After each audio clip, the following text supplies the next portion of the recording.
Hello दोस्तों, स्वागत है आप सभी का हमारे इस यूट्यूब चैनल एकेश्वरी एजुकेशन पर। दोस्तों, आज से हम आप लोगों को कंप्यूटर की पूरी सीरीज देने वाले हैं। और इस सीरीज में यदि आप गवर्नमेंट एग्जाम की प्रिपरेशन कर रहे हैं जिसमें कंप्यूटर का अगर सिलेबस दिया गया है, और साथ ही साथ अगर आप कंप्यूटर कोर्स कहीं से सीख रहे हैं या ट्रिपल सी कर रहे हैं, ये वीडियो आपके लिए बहुत ही महत्वपूर्ण होने वाला है। तो इस सीरीज को आप डेली वीडियो को पाएंगे, और इस वीडियो को डेली मैं कहता हूँ कि अगर आप इस वीडियो को डेली देखते हैं तो जाहिर सी बात है कि आपका कंप्यूटर बहुत ही तेज हो जाएगा पढ़ने में। साथ साथ एग्जाम में भी आप 50 में से 50 तो नहीं, लेकिन 45 प्लस आप करके ही जाएंगे। चलिए स्टार्ट करते हैं। तो आज का जो हमारा टॉपिक है वो है कंप्यूटर का परिचय।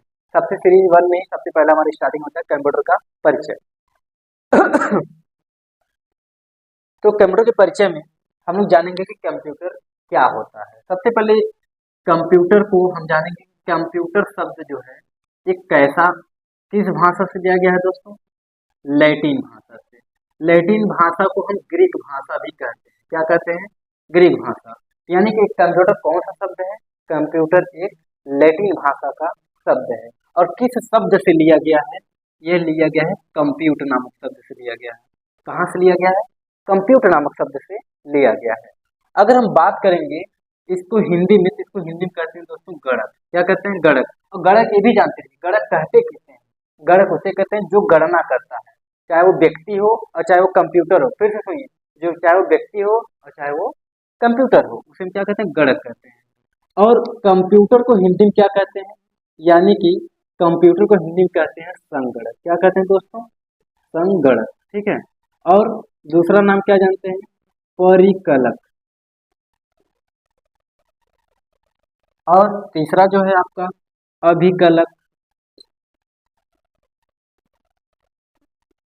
आगे है अभिकलित्र। जहां तक मुझे उम्मीद है कि आपको इसमें से केवल एक ही आता होगा या आप एक ही जानते होंगे, जिसका क्या नाम है? संगणक। लेकिन इसके अन्य भी नाम परिकलक, अभिकलक और अभिकलित्र नाम है। तो हम लोग ने जाना कि कंप्यूटर एक लैटिन भाषा का कंप्यूटर नामक शब्द से लिया गया है, जिसको हिंदी में हम लोग क्या कहते हैं? संगणक, परिकलक, अभिकलक और अभिकलित्र कहते हैं। चलिए आइए हम इसके परिभाषा के बारे में जानते हैं। इसकी परिभाषाएं क्या होती है? ठीक है। तो इसकी परिभाषाएं दोस्तों क्या होती है? देखिए, हम इस 3 प्रोसेस को समझेंगे। पहला इनपुट प्रोसेस और तीसरा आपका होता है आउटपुट। ठीक है। 3 प्रोसेस से हम इसकी परिभाषा को निकालेंगे। देखिए, कंप्यूटर क्या करता है? भेजे गए डेटा को क्या करता है? भेजे गए डेटा को। भैया भेजता कौन है? यूजर भेजता है। यूजर यानी कि हम होंगे और आप होंगे। देखिए, हमारा कंप्यूटर अपने आप काम नहीं करता है, कोई ना कोई यूजर होगा, कोई ना कोई व्यक्ति होगा जो उसको क्या करता है? डेटा को भेजता है। कहाँ भेजता है भैया? सीपीयू में। अब सीपीयू तो बोले तो किसको? जिसको हम प्रोसेसिंग करते हैं। जो भी डेटा हम भेजेंगे वो सीपीयू से क्या करेगा? प्रोसेस करेगा। और प्रोसेस करने के बाद आउटपुट के रूप में हमको क्या देता है?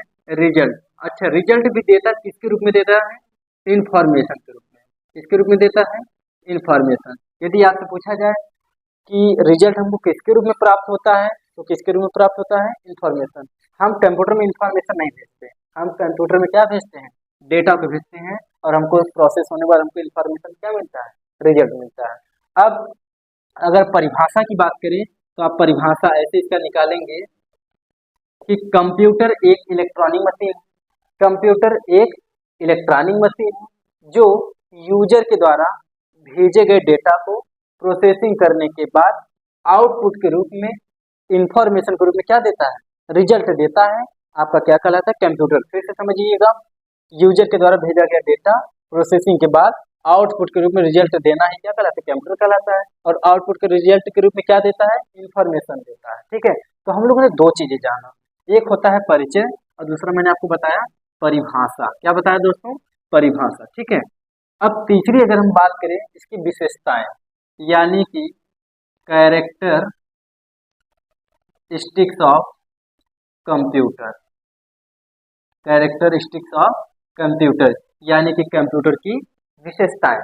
क्या विशेषताएं हैं इसकी? हम लोग इसको क्यों यूज करते हैं? कुछ तो बात जरूर होगी, तभी ना हम लोग इसको यूज करते हैं। चलिए, जैसे सबसे पहला अगर इसका हम लोग विशेषताएं की अगर बात करें तो क्या होता है? बोलिएगा। स्पीड होता है कि नहीं होता? कंप्यूटर हमसे कहीं ज़्यादा तेजी गति से काम करता है। हम हालांकि हम लोग भले ही कंप्यूटर को बनाए हैं, लेकिन बहुत तेजी के साथ कौन काम कर रहा है? वो आपका कंप्यूटर ही करता है। यानी इसकी स्पीड हो गई। दूसरा हो गया स्टोरेज। क्या हो गया? स्टोरेज। स्टोरेज बोले तो क्षमता। क्षमता जानते हैं आप सभी लोग, इसकी जो क्षमताएं होती हैं कहीं ज़्यादा होती है। अब तो पहले बहुत कम होती थी, लेकिन अब के समय में बहुत ज़्यादा होती है, क्योंकि स्टोरेज की क्षमता इसके पास होती है। हम चाहे कोई भी शादी विवाह का, चाहे आपके जो वीडियो रिकॉर्ड हो रहा है, ये भी किसी न किसी मेमोरी में क्या हो रहा है? सेव हो रहा है। तो इसके पास स्टोरेज है कि नहीं है? तो ये क्या कर रहा है? उसको रख रहा है, सारे डेटा को क्या कर रहा है? रख रहा है। अच्छा, किसके रूप में रखता है? ये डिजिटल फॉर्म में रखता है। किसके रूप में रखता है? डिजिटल फॉर्म में। ये डिजिटल फॉर्म आपको मैं पढ़ाऊंगा कब? जब मेमोरी पढ़ाऊंगा टॉपिक, उसके अंतर्गत मैं पूरा बताऊंगा कैसे कैसे स्टोरेज होता है ना। तीसरा इसका क्या है? तीसरी इसकी क्या विशेषताएं हैं?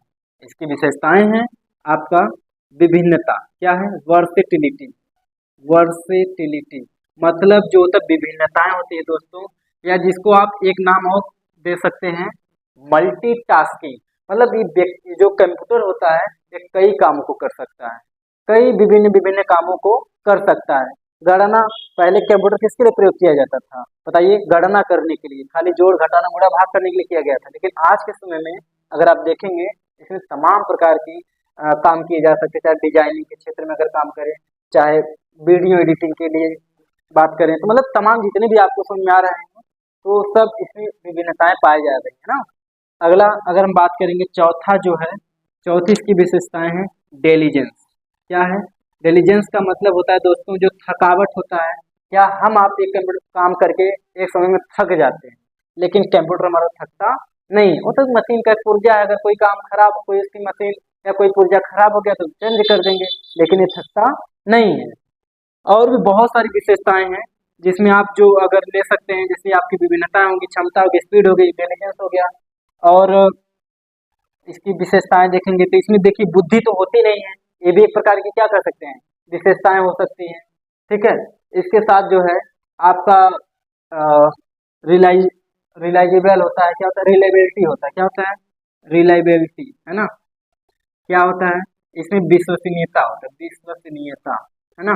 जैसे आप आप क्या है ना कि अभी आप जो भी चीजें पढ़ रहे हो, जैसे कंप्यूटर के बारे में सर्च मारिए गूगल पे, तो वो आपको ज्यादा विश्वास होता है। लेकिन कंप्यूटर पे क्या है, अगर कोई टीचर आपको पढ़ा रहा है उस पे ऊपर कम विश्वास, लेकिन आपको गूगल के ऊपर ज्यादा विश्वास होता है। लेकिन आप लोगों को शायद ये नहीं पता होगा कि जो गूगल पे लिखा जाता है, जो ब्लॉगिंग के अंतर्गत लिखा जाता है, वो सब हमारे और आपके द्वारा ही लिखा जाता है, ना कि कोई और प्लेनेट से कोई लिखता है ना। ये जो होता है विश्वसनीयता होता है, आपको पता होगा होना चाहिए कि जब भी हम कंप्यूटर बैठते हैं बड़े विश्वास का, तो वो हमको कैलकुलेट भी करके दे देता है। अगर 5, 3, 2, 6, 7 मल्टीप्लाई जो है 8, 6, 3, 4, 8, अगर यही हम पूरा अगर आपको करके दिखा देंगे तो आप हो सकता है कि विश्वास न करें, लेकिन यही आपका पूरा अगर कंप्यूटर करके दे देगा तो आप उसको तुरंत विश्वास कर लेंगे। क्यों? क्योंकि विश्वास हमारे ऊपर कम और कंप्यूटर के ऊपर क्या होगा? ज्यादा होता है। मेरा मतलब मेरे ऊपर विश्वास नहीं, आप कंप्यूटर के ऊपर बात कर रहे हैं ना। तो ये चीजें होगी आपकी विशेषताएं। हालांकि ये सब एग्जाम में पूछता नहीं है, पर आपके नॉलेज के लिए बता दें तो ये सब यही आपकी विशेषताएं हैं। इसके साथ साथ अगला जो हम देखेंगे, प्रयोग। क्या देखेंगे? प्रयोग। ठीक है। पहला क्लास है आज हम लोग का, इसलिए हम बहुत ही बेसिक चीजें हैं जो लगभग लगभग सभी लोग जानते हैं कि ये सब कहाँ कहाँ विशेषताएं क्या होती है, इसका परिचय क्या है। और भी चीजें हैं जैसे यूज ऑफ कंप्यूटर। क्या है दोस्तों? यूज ऑफ कंप्यूटर, कहाँ कहाँ इसका प्रयोग किया जाता है। हाँ, तो हम बात करेंगे यूज ऑफ कंप्यूटर। पहले तो हो गया एजुकेशन के क्षेत्र में, किसके क्षेत्र में हो गया? एजुकेशन के क्षेत्र में। दूसरा हो गया इंटरटेनमेंट के क्षेत्र में। आप इंटरटेनमेंट के क्षेत्र में आप सभी लोग रील्स देख रहे हैं, यूट्यूब देख रहे हैं, मूवी देख रहे हैं, जितनी भी चीजें देख रहे हैं, क्या करें सर? इंटरटेनमेंट तो ही कर रहे हैं। और भी चीजें हैं, देखिए अभी स्पोर्ट के क्षेत्र में प्रयोग हो रहा है। स्पोर्ट हो गया, हेल्थ हो गया, हेल्थ, ठीक है, इसके रूप में हो रहा है प्रयोग, हेल्थ के रूप में हो रहा है बहुत हर जगह। जैसे बिजनेस के क्षेत्र में हो रहा है, कहाँ पे? बिजनेस, व्यापार में हो रहा है ना। ट्रेडिंग मतलब ट्रेड जो हो रहा है, जो व्यापार में प्रयोग किया जा रहा है। यहाँ तक कि अब रिसर्च के क्षेत्र में प्रयोग किया जा रहा है इसका प्रयोग, रिसर्च हो गया। परिवहन में भी इसका प्रयोग किया जा रहा है, परिवहन बोले ट्रैवलिंग। बहुत ऐसी चीजें हैं जिसमें प्रयोग इसका किया जाता है। ट्रेवलिंग हो गया, स्टेशन पर, रेलवे स्टेशन पर किया जा रहा है। ठीक है, चलिए ये तो हो गया यूज ऑफ कंप्यूटर। अगला जो हम आपको टॉपिक है कि कुछ ऐसे शब्द हैं जो कंप्यूटर को हमको समझना है। ठीक है, जैसे आपको ये शब्द आपको पता होना चाहिए कि क्या होता है। देखिए बहुत ध्यान से मेरी बात समझिएगा, क्योंकि पूरा कंप्यूटर कहीं पर भी आप पढ़िएगा, पूरे यूट्यूब पे कहीं पर भी पढ़िएगा, ये शब्द अगर आपको नहीं आएंगे, इसका मतलब अगर आपको समझ में नहीं आएगा तो आप कंप्यूटर में आपको समझ में नहीं आएगा, कोई थ्योरी समझ ही नहीं आएगा। क्यों? क्योंकि ये शब्द बार बार आपको मिलेंगे। जैसे अगर आप बैंक में हैं, बैंक में ट्रांजेक्शन होते हैं, विड्रॉल होते हैं, डिपॉजिट होते हैं, अकाउंट होते हैं, ये शब्द आपको बार बार वहाँ बैंक में सुनने को मिलेंगे, मिलेंगे नहीं मिलेंगे? ऐसे ही कंप्यूटर की पूरी सीरीज में, चाहे आप किसी का भी आप वीडियो उठा के देख लीजिए, ये 2 4 5 शब्द ऐसे हैं जो आपको पूरी सीरीज में देखने को मिलेंगे। तो चलिए हम लोग जानेंगे वो कौन सा शब्द है जो बार बार हमको सुनने को मिलेगा। सबसे पहला जो है डेटा। क्या है? डेटा। तो हम जानेंगे डेटा होता क्या है। डेटा क्या होता है दोस्तों? डेटा हम लोग जो भी चीज, जैसे हमारा और आपका बात करने का जो माध्यम है वो क्या है? हिंदी है या होगा इंग्लिश होगा। ऐसे कंप्यूटर में जो चीजें भेजी जाती है उसे हम क्या कहते हैं? डेटा कहते हैं। क्या कहते हैं? डेटा। एक इसको एक शब्द, एक चीज में और कह सकते हैं कि collection of things is called data, या जो वस्तुओं का जो समूह है या कोई भी ऐसी चीजें हो इस संसार में, सब कुछ एक डेटा है। क्या है? डेटा। और ये डेटा क्या होता है? एक अव्यवस्थित होता है। क्या होता है? अव्यवस्थित होता है। जब कोई चीज अव्यवस्थित होता है तो कंप्यूटर उसे हमें क्या कर देता है? रिजल्ट देता है। किसके रूप में देता है? इंफॉर्मेशन। और जो इंफॉर्मेशन के रूप में देता है वो आपका क्या होता है? कंप्यूटर कहलाता है। चलिए दूसरा जो है, डेटा के बाद आपका हमारा आता है प्रोसेस। क्या आता है दोस्तों? प्रोसेस। सबको पता है जो डेटा हम कंप्यूटर में क्या भेजते हैं, प्रोसेस का काम क्या है? भेजा गया डेटा को क्या करना? प्रोसेस करना, क्रियान्वित करना, संग्रहित करना। ठीक है। तीसरा जो है आपका इंफॉर्मेशन। क्या है? इंफॉर्मेशन, है ना। इंफॉर्मेशन अभी मैंने आपको ऊपर बताया कि हम कंप्यूटर में भेजते हैं क्या? डेटा, और हमको रिजल्ट मिलता है इंफॉर्मेशन के रूप में। तो ये अव्यवस्थित होता है और ये क्या होता है? व्यवस्थित होता है। ठीक है, क्योंकि जब भी आप 5 मिनट का देखिए टाइपिंग करते रहते हैं, करते रहते हैं, लास्ट में आपके सामने एक रिजल्ट आता है कि भैया 5 मिनट की टाइपिंग, आपका ग्रॉस स्पीड कितना है, नेट स्पीड कितना है, आपका कौन सा फिंगर चल रहा है, एक्यूरेसी कितनी है। तो सारा चीज आपको इंफॉर्मेशन ग्रुप में केवल एक पेज में बता देता है। एक पेज में।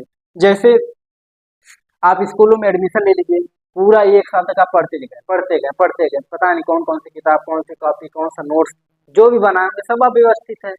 जब आपका रिजल्ट आता है तो रिजल्ट आता है किस क्रम में होता है भैया? व्यवस्थित, कि हिंदी में कितना है, इंग्लिश में कितना है, मैथ में कितना आया। तो ये सब जो भी चीजें बताता है एक रिजल्ट बताता है, और उसी को हम क्या कहते हैं? इंफॉर्मेशन कहते हैं। ठीक है। चौथा चीजें है दोस्तों, चौथा चीजें जैसे होता है प्रोग्राम। क्या है? प्रोग्राम। प्रोग्राम का मतलब सॉफ्टवेयर। क्या है? सॉफ्टवेयर। ये होता क्या है? पूरा आप सीरीज पढ़ेंगे तो आपके दो दो कुछ शब्द ऐसे हैं जो बार बार सुनने को मिलेंगे। प्रोग्राम कहिए चाहे सॉफ्टवेयर कहिए, सीधी सी बात यह है कि यूजर यानी हम और आप जिन भी प्रोग्राम पर काम करते हैं, जैसे आप आ गए कंप्यूटर पे बैठे, चेयर पे बैठ गए, कंप्यूटर बैठे नहीं मतलब चेयर पे बैठ गए, और चेयर पे जब बैठ गए तो आपके सामने कुछ दिखाई दे रहा होगा जरूर, चाहे वो नोट पैड हो, पेंट हो, वर्ड पैड हो, पावर पॉइंट हो, एक्सेल हो, टैली हो, जो भी आपको दिखाई दे रहा है, जिससे आप काम कर रहे हो ना, वही आपका प्रोग्राम है या वही आपका सॉफ्टवेयर है। क्या? वही आपका प्रोग्राम है, वही आपका सॉफ्टवेयर है। अगर आप इंटरनेट का भी इस्तेमाल कर रहे हो तो वो भी एक प्रकार का क्या है? सॉफ्टवेयर है, या वो भी एक प्रकार का क्या है? प्रोग्राम है कि नहीं है? ये सब आपको 2 4 जो शब्द हैं ये आपको बार बार सुनने को मिलेंगे। तो आज के हम लोग क्लास में हमने 5 चीजें सीखी हैं। पहला, कंप्यूटर का परिचय। दूसरा, कंप्यूटर की परिभाषा। तीसरा, उसके यूज। चौथा, विशेषताएं। और पांचवा है आपके जो कंप्यूटर से जुड़े शब्द हैं। लास्ट एक और बचता है जो मैं आपको बता देता हूँ कि कंप्यूटर के अंग कहिए या कंप्यूटर के अंग, क्या कहेंगे हम? कंप्यूटर के अंग। ठीक है, कंप्यूटर के अंग। ये अंग कौन कौन से होते हैं? जब कंप्यूटर पूरा बॉडी बनता है या पूरा कंप्यूटर बनता है तो सबसे पहले पता है एक कंप्यूटर कब कहलाएगा? जब उसके पास क्या होगा? जब उसके पास मॉनिटर होगा, जब उसके पास क्या होगा? सीपीयू होगा, जब कीबोर्ड और क्या होगा, माउस और प्रिंटर, स्पीकर, ठीक है, ये सब सारी चीजें जब रहती हैं तब जाकर के एक कंप्लीट कंप्यूटर होता है। क्योंकि अगर आप किसी को एक चीज इसमें से मान लीजिए हटा दीजिए, मान लीजिए इसको हम छोड़ करके आप माउस को हटा देंगे, क्या आप चला पाएंगे कंप्यूटर? आप कीबोर्ड को हटा देंगे, क्या कंप्यूटर आप चला पाएंगे? या सीपीयू को हटा देंगे चला पाएंगे? मॉनिटर को हटा देंगे तो चला लेंगे? कहीं ना कहीं चारों ये जो चार चीज जो मुख्य चीजें हैं जो होना आवश्यक है, ठीक है, इसमें से किसी अगर आप एक को भी हटा देते हैं तो कंप्यूटर का कोई काम नहीं, आप कर भी नहीं पाएंगे जो है काम। तो ये हो गया दोस्तों कंप्यूटर के अंग। अगले टॉपिक में हम लोग सीखेंगे जनरेशन ऑफ कंप्यूटर, जो कि हर बार एग्जाम यहाँ से क्वेश्चन किए जाते हैं। आज की जो टॉपिक मैं पहले से बता दे रहा हूँ ये केवल नॉलेजेबल के लिए है, आपके एग्जाम में यहाँ से क्वेश्चन नहीं आएंगे। अगला जो आपका अगर आपका आएगा क्वेश्चन तो वो आपके जनरेशन से आएंगे, और बाकी जो parts of computer, types of computer, सब चीज पढ़ाऊंगा वन बाय वन करके, वहां से क्वेश्चन आएंगे। फिलहाल आज के लिए बस इतना ही। अगर आपको वीडियो अच्छा लगे तो लाइक करिएगा, कमेंट करिएगा, सब्सक्राइब आप तभी करेंगे जब आपको चैनल, जब आपको वीडियो अच्छा लगे तो सब्सक्राइब करिएगा, ठीक है। चलिए इसी के साथ जय हिंद, जय भारत।